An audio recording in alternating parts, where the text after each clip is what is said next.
Hi, I'm Lee Byron, the head of school at Village Charter School. Hi, I'm Ellen Healy, the coordinator of the author series here at the Village Charter School. And today we'd like to welcome well-known author Korman. Thank you so much for having me. I'm thrilled to be here. We're really happy. Great. We know so much about your work. Can you tell us what you like most about visiting schools?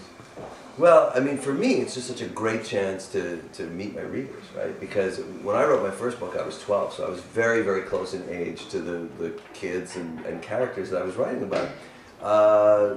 That's not true anymore. I've been doing this for 36 years.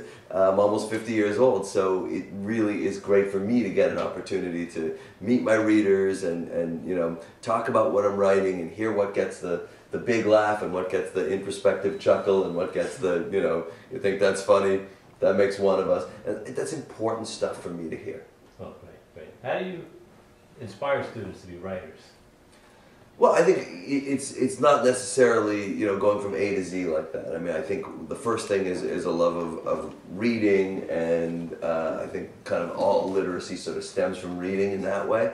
Loving books, loving stories, you know, being creative. I was an only child growing up. There weren't a ton of kids in my house, so I always got good at making stuff up because that's kind of how I kept myself entertained. That's the most awesome thing about my job today is basically my job is what I used to do, making stuff up. You know, anyway.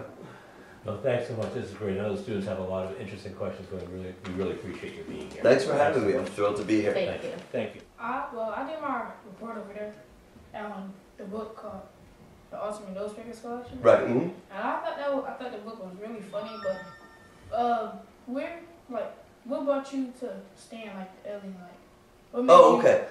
Yeah, that again, you know, similar to what I talked about islands, you try to do kind of different things. The one thing you don't want to be when you're writing is just bored, right? Because if you're bored writing, you're going to write boring and no one's going to want to read it.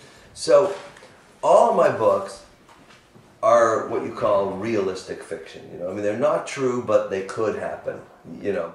Well, per se, that was a good book, but I just wanted to know where you get your ideas from when you were writing the book. First of all, I'm glad you enjoyed it.